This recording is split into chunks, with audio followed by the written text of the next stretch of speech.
안녕하십니까 재림 성도 여러분. 오늘은 올바른 유대력의 조건이라는 제목으로 제가 강의를 준비했습니다.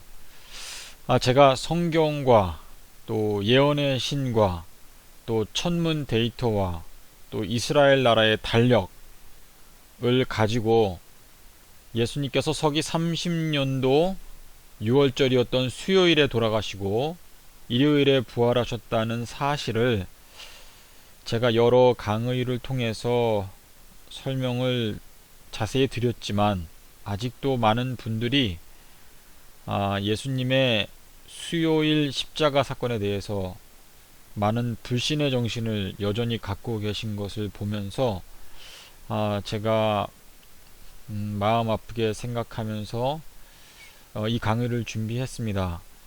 이 강의를 보시면 좀 더 수요일 십자가 사건에 대하여 확신을 갖게 되실 것이라고 저는 생각을 합니다.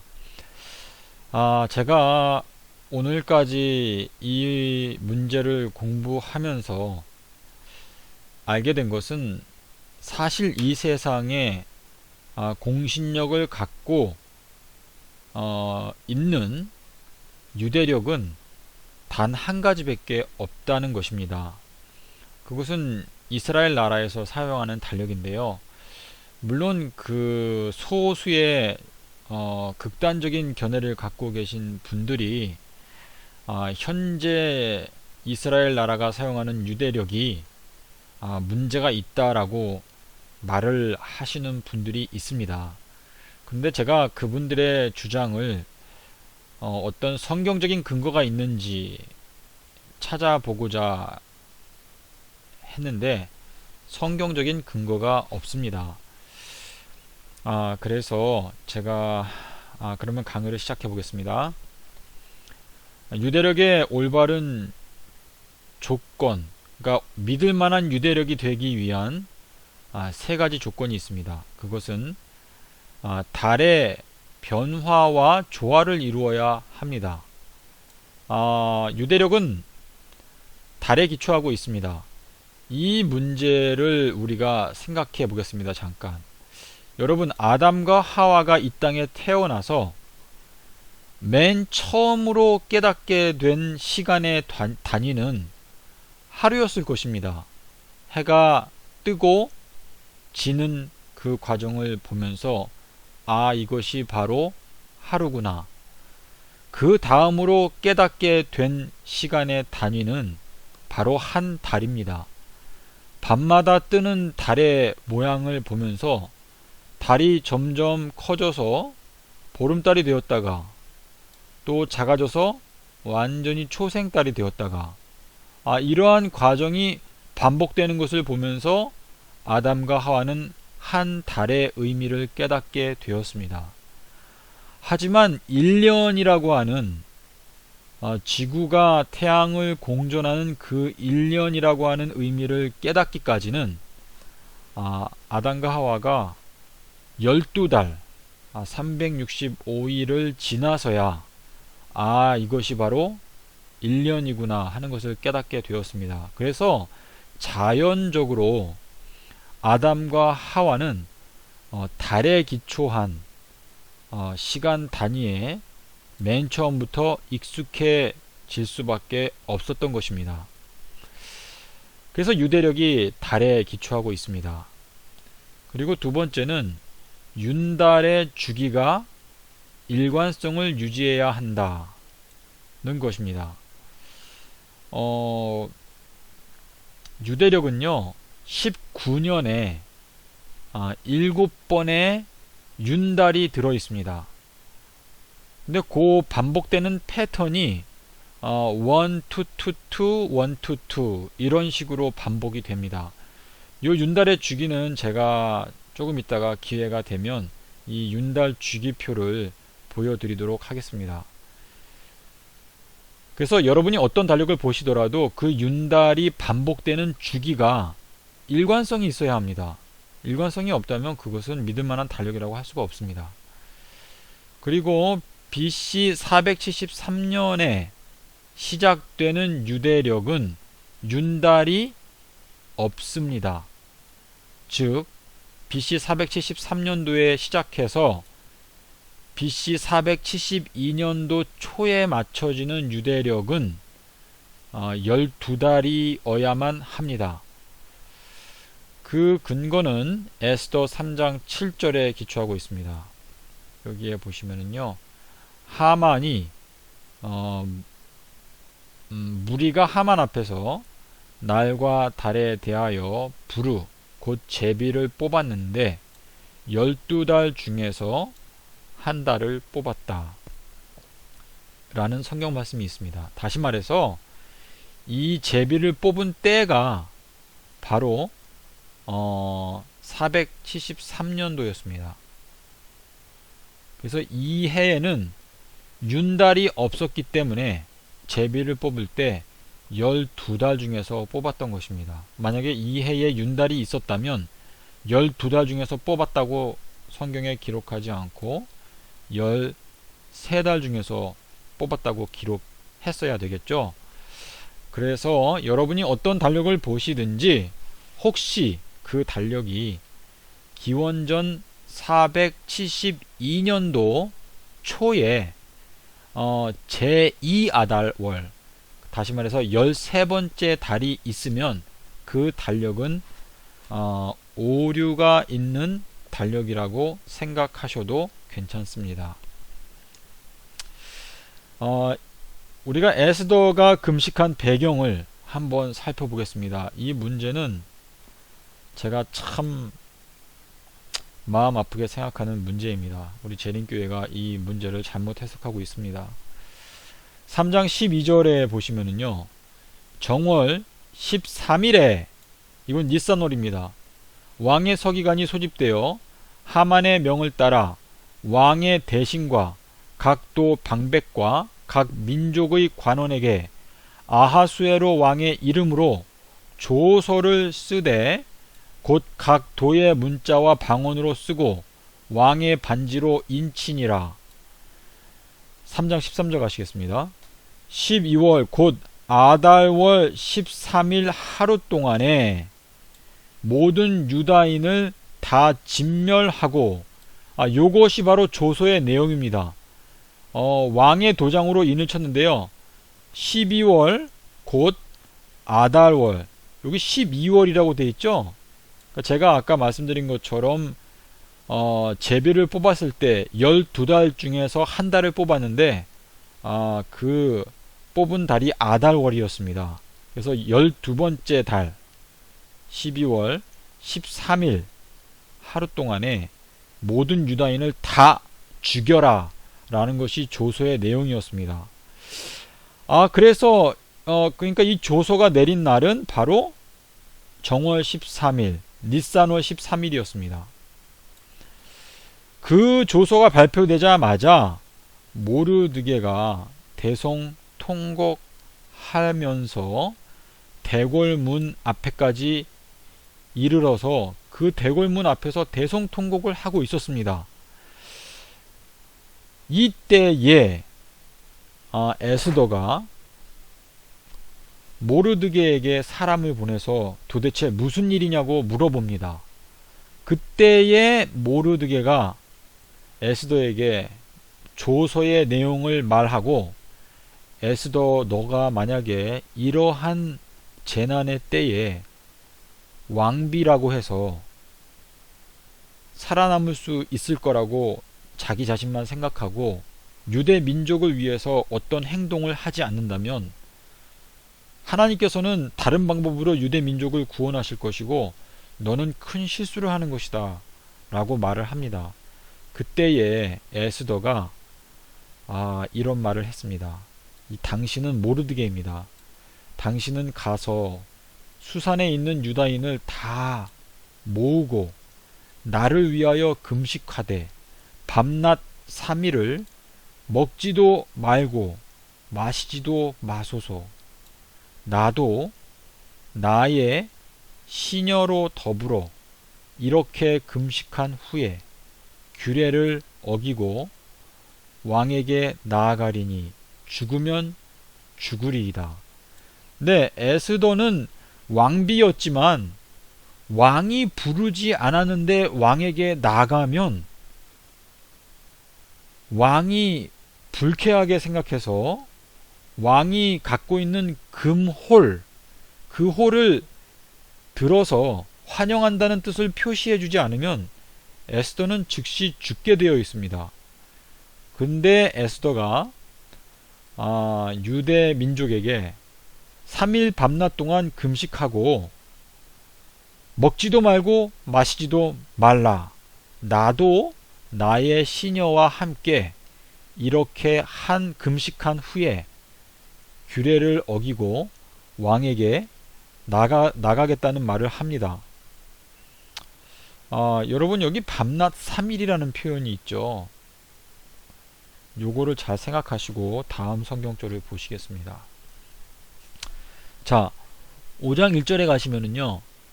제 3일에 에스더가 왕후의 예복을 입고 왕궁 안뜰 곧 어전 맞은편에 서니 왕후 에스더가 뜰에 선 것을 본즉 심히 사랑스러움으로 금호를 그에게 내어 미니.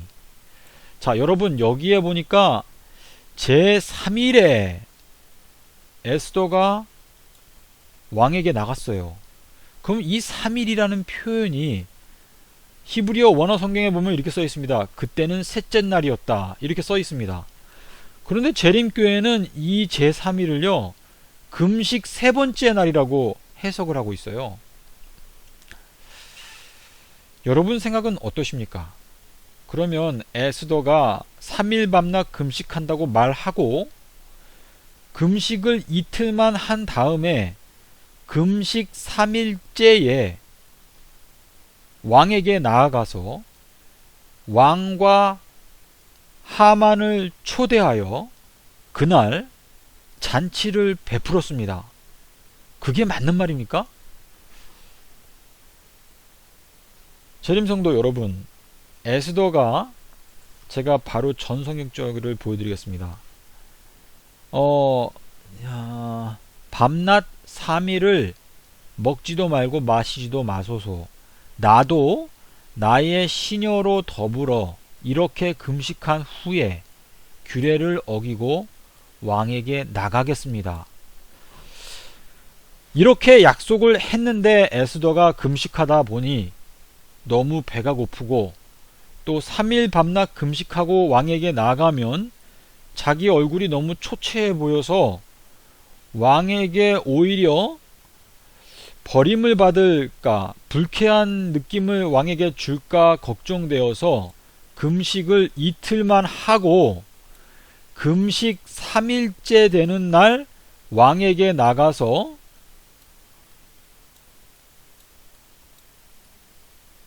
잔치를 열었다. 그래서 왕과 함께 잔치를 베풀고 맛있게 음식을 먹었다.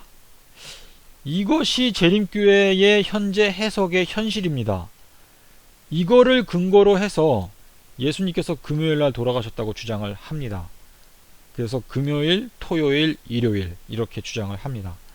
자, 이게 과연 맞는지 보겠습니다. 요것이 에스더가 왕에게 나아갔던 그 해입니다. 기원전 473년도 니산월 13일날 조서가 발표되었고 모르드게가 대성통곡을 하였고 에스더가 이날 금식을 결심하였습니다. 그리고 에스더는 토요일부터 금식을 시작하였습니다. 금식 첫째 날, 금식 둘째 날, 금식 셋째 날, 그리고 왕에게 나간 날은 바로 니산월 17일. 자, 이 날은 화요일입니다. 여러분, 성경적으로 화요일을 뭐라고 표현합니까? 바로 제3일이라고 표현합니다. 왕에게 나아간 날은 화요일로서 성경적 표현으로 제3일이라고 언급한다. 재림성도 여러분, 에스더가 나도 3일 밤낮 금식하고 왕에게 나아가겠다고 했는데 그 결심을 다 지키지 못하고 금식 3일째에 왕에게 나가고자 했다면 그렇게 자기의 결심을 끝까지 지키지도 못하고 왕에게 나아갈 때에 하나님께서 특별한 섭리로 자기를 보호해 주시고 은혜를 베풀어 주시기를 기대할 수 있을까요? 이 문제는 에스더가 갖고 있는 기본적인 신앙인의 양심에 관한 문제입니다. 그런데 재림교회는 에스더가 이틀만 금식했다라고 주장을 합니다. 그래서 금식 3일째에 왕에게 나갔다는 것입니다. 이러한 성경 해석은 너무나 억지로 성경을 푸는 것입니다. 재림성도 여러분, 제가 여기 제목을 적었는데요. 우주를 구한 예수님과 유대 민족을 구한 에스더. 여러분, 에스더는요, 정말 여인 중에서 가장 아름다운 여인이었습니다.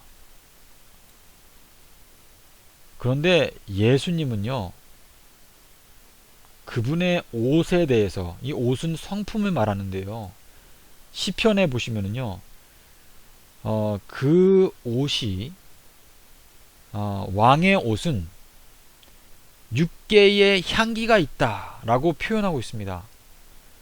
사실 이 우주 가운데서 예수님은 가장 아름다우신 분입니다. 그래서 이 에스더는요, 사실상 예수님을 표상학적으로 예표하는 인물입니다. 자, 예수님의 죽으심과 에스더에 대해서 살펴보겠습니다. 예수님께서 십자가에서 14일날 수요일날 죽으셨죠. 그리고 무덤 속에서 하루, 무덤 속에서 이틀, 무덤 속에서 3일 지내시고 일요일날 부활하셨습니다. 이때에 새벽에 마리아를 만났어요. 그때 마리아에게 예수님께서 하신 말씀이 뭐냐면, 나를 만지지 말라, 내가 아버지께 아직 올라가지 못하였노라 라고 말씀을 하셨습니다. 그 말씀은 예수님께서 십자가에서 죽으시고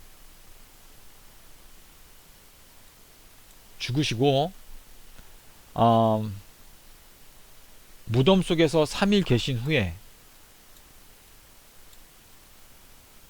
일요일날 부활하셔서 하나님 아버지께 나가신 것입니다. 그때에 하나님 아버지께서 예수님의 그 고귀하신 희생을 보고 너무나 사랑스러우심으로 예수님을 받으셨습니다. 그리하여 인류의 죄를 위한 예수님의 대속이 승인을 얻게 된 것입니다. 에스더를 보겠습니다. 에스더는 13일에 그 멸망의 조소를 듣고 금식을 결심하고 금식 하루, 금식 이틀, 금식 3일 하고 왕에게 화요일날 나갔습니다. 그리고 이때 왕은 에스더가 너무나 사랑스러움으로 금홀을 내밀었습니다. 재림성도 여러분, 너무나 확실하지 않습니까? 제가 좀 더 보여드리겠습니다. 요거를 일단 먼저 짚고 넘어가겠습니다. 어떤 분들은요, 유대력이라고 하는 것은 봄에 보리가 익었는지 안 익었는지 확인한 다음에 아비벌을 시작한다 라고 주장을 합니다. 근데 사실 그런 얘기는 성경에 없습니다.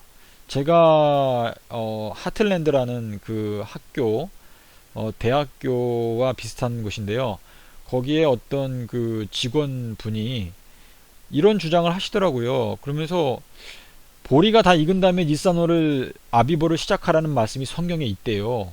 그래서 제가 보여달라고 말했는데요, 저도 못 찾았고 그분도 아직 저한테 연락이 없습니다. 성경 어디에도 보리가 익은 시기에 맞추어 니산월, 다시 말해서 아비벌이죠. 아비벌을 정하라는 말씀을 하신 데가 없습니다. 그리고 유대력과 바벨론역은요, 함께 하나님께서 묶어 놓으셨어요. 니산월이 성경에 나옵니다. 에스더 3장 7절에 나오죠. 그리고 느헤미야 2장 1절에도 나옵니다. 그리고 니산월과 아비벌은요, 하나님께서 같이 묶어 놓으셨어요.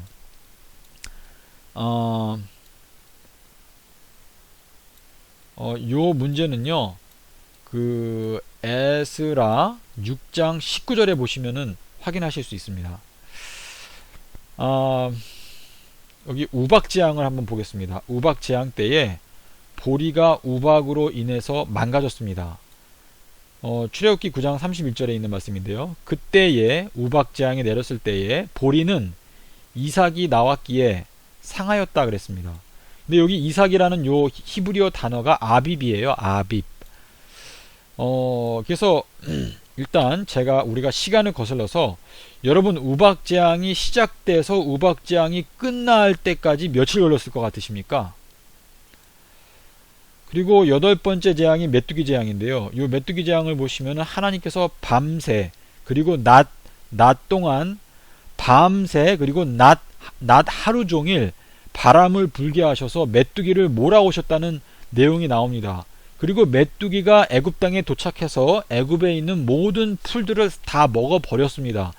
그리고 다 먹어버리고 있는데 바로가 잘못했으니까 메뚜기를 없어지게 해달라. 그래서 하나님께서 바람을 불게 하셔서 메뚜기가 모두 다 지중해에 빠지게 하십니다. 이러한 모든 과정이 걸릴 때 며칠이 걸렸을 것 같으십니까? 예를 들어서 그냥 대충 3일이라고 생각해 봅시다. 그리고 우박재앙은 얼마나 걸렸을 것 같으십니까? 최대한 짧게 잡았을 때 저는 3일 정도 된다고 생각할 수 있다고 생각합니다. 여러분 뭐 다른 의견이 있을 수 있습니다. 그리고 암흑재앙의 같은 경우는요, 애굽 땅에 3일 밤낮 암흑이 있었다라고 말하고 있습니다. 그래서 3일 이상입니다. 그리고 장자재앙에 대해서 하나님께서 설명하신 것이 10일부터 양을 준비하고 있으라 라고 말씀을 하셨기 때문에 이 장자재앙을 명하신 때는 아비벌 10일 전입니다. 왜냐하면 10일부터 양을 준비하라고 하셨기 때문에. 그러므로 이 장자재앙을 명령하신 때가 아비벌 9일이라고 했을 때에 333 우박재앙이 시작된 때는 아비벌 1일입니다. 아비벌 1일. 네. 이때에 보리에 이삭이 나왔다 그러는데 이때가 아비비예요. 그런데 어떤 분들은 주장하기를 보리가 익었는지 봐가지고 니산으로 시작한대요. 그러니까 여러분께서 보셔도 이분들이 주장하는 게 말이 안 되잖아요. 왜냐하면 여기에 보시면 이 이삭은요, 푸른색, 그러니까 녹색 그 이삭, 그러니까 새로 올라오는 그 이삭을 말하거든요. 녹색, 아직 속에 곡식이 없는 이삭을 말하는데요. 이때 벌써 이삭 아비비 올라오고 있잖아요. 다시 말해서 아비벌이 시작된 거거든요, 이미. 그런데 뭐 보리가 다 익었는지 봐서 아비벌을 결정한다고 주장하시는 이 극소수의 주장은요, 맞지가 않습니다. 더군다나 이 보리 이삭단을 흔드는 이 요제절은요, 40년 광야 생활 동안에는 지키지도 않았어요. 왜냐면 이 요제절 자체가 약속의 땅 가나안에 도착한 다음에 농사 지을 때 그렇게 하라고 명령하신 거거든요. 그래서 40년 동안 광야 생활하면서 뭐 6월절이 다가오는데 보리가 익었는지 안 익었는지 그걸 확인하고 6월절을 결정한 게 아닙니다. 그러니까 이 문제는요, 저희가 사실 논할 필요가, 그래도 뭐 그렇게 주장하시는 분들이 있으니까 우리가 생각을 해봐야 합니다.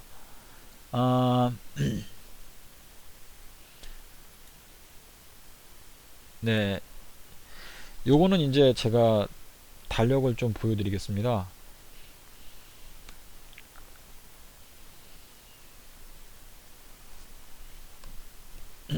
요거는 이제 달력을 환산하는 인터넷 웹사이트입니다. 이 웹사이트가 굉장히 유용하니까요. 여러분께서 한번 보시고요. 왜 이렇게 되나요? 네. 지금 저희가 에스더가 왕에게 나아갔던 그 해에 대해서 한번 살펴보겠습니다.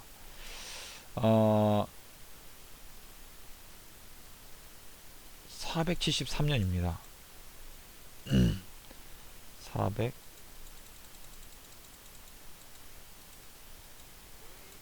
473년 니산월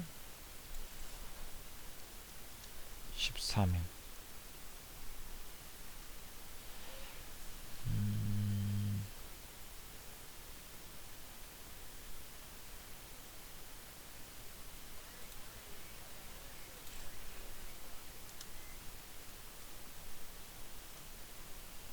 자, 여러분 여기 보이시나요? 여기 줄리안 데이터라고 보이시죠? 줄리안 캘린더입니다. 줄리안 캘린더에서 기원전 473년이라고 되어 있죠. 여기 그레고리안 캘린더는 기원전 472년이라고 되어 있는데요. 왜 그러냐 하면은 이 그레고리안 캘린더는요, BC와 AD 사이에 0년이 들어 있습니다. 그래서 이 그레고리안 캘린더는 사실 이 비현실적인 거고요. 줄리안 캘린더가 정확한 것입니다. 줄리안 캘린더 기원전 473년도 니산월 13일 유대 민족을 다 멸망시키라고 하는 그 조서가 발표된 날입니다. 자, 여기 보시면은 프라이데이, 또 여기도 프라이데이 보이시죠? 그러므로 에스더가 금식을 시작한 날은 토요일입니다. 그래서 토요일, 일요일, 월요일 금식하고 왕에게 나아간 날이 화요일이었습니다. 그래서 에스더 5장 1절은 제3일에 에스더가 왕궁 뜰에 섰다 라는 기록을 하고 있는 것입니다. 그러므로 재림성도 여러분, 에스더는 본인이 약속한 대로 3일 밤낮 금식한 것이 맞습니다. 자, 그러면은 이제 제가 윤달 주기표를 보여드리겠습니다. 여기 보시면은요, 여러분 제가 여기 빨간색으로 표시해 놨는데요, 472년 473년 여기 굵은색으로 제가 표시해 놨죠. 474년이 굵은색이고 476년도 굵은색이고 479년도 굵은색이고 482년도 굵은색, 485년도 굵은색, 이것이 BC거든요. 근데 이 굵은색으로 표시된 이때는요, 이 476년도 초에 아달월, 제2아달월, 다시 말해서 13번째 달이 히브리 달력에 있습니다. 그래서 제가 이렇게 윤달 도표를 만들었습니다.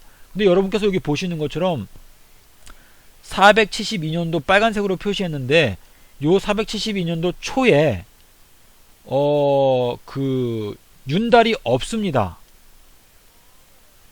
그런데 제가 달력을 연구하다 보니까 그 하나님의 교회라고 하는 데서 만든 달력이 있어요. 자기 교회를 위해서 본인들이 만든 달력이 있습니다. 근데 그분들이 만든 달력은 이 472년도 초에 제2아달월 13번째 달이 있습니다. 그래서 제가 이메일도 보내고 왜 있느냐 물어보고 제가 그분들의 달력을 확인해 보니까요, 이 윤달 주기가 일정하지가 않습니다. 이 윤달 주기가 다 일정한데 AD 255년도에 그 윤달 주기를 깨뜨렸습니다. 그래서 제가 그걸 물어봤어요. 왜 깨뜨렸는지. 그런데 거기에 대해서 저에게 납득이 갈 만한 답변을 주지 않으셨습니다. 그리고 제가 상식적으로 생각해도 윤달 주기가 깨져야 할 필요가 없어요. 달의 상망 주기와 그리고 지구의 공전 주기가 약간 차이가 나는 것은 사실입니다. 220년마다 약 하루가 차이 납니다. 그런데 220년마다 하루가 차이가 나도 윤달 주기를 바꿔야 할 필요성은 최소한 7,000년에 한 번 그 윤달 주기를 바꿔야 합니다. 다시 말해서 출애굽은 기원전 1500년 정도에 했잖아요. 근데 오늘까지 하면은 3500년 정도 세월이 흘렀잖아요. 그래서 3500년 사이에 윤달 주기가 바뀌어야 할 필요성은 발생하지 않습니다. 윤달 주기를 바꿔야 할 필요성은 7,000년에 한 번 필요하기 때문에 예수님께서 오실 때까지 윤달 주기를 바꿔야 할 필요는 없습니다. 제가 이해하는 게 그렇고요. 뭐 여러분께서 또 다른 의견이 있으시면은 저한테 알려주시면 저희가 또 함께 연구하고 살펴볼 수 있을 것 같습니다. 재림성도 여러분, 오늘 제가 드린 강의를 생각하시면서 예수님께서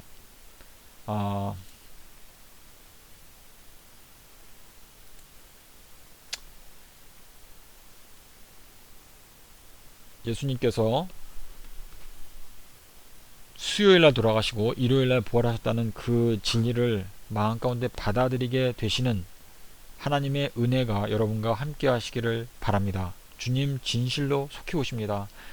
그리고 재림성도 여러분, 진리를 위해서 양심의 목소리에 따라 목소리를 높여 주십시오. 이 사업은 저의 사업이 아니고 주님의 사업입니다. 이 마지막 시대에 주님의 말씀은 다시 완전하게 재건되어져야 합니다. 감사합니다.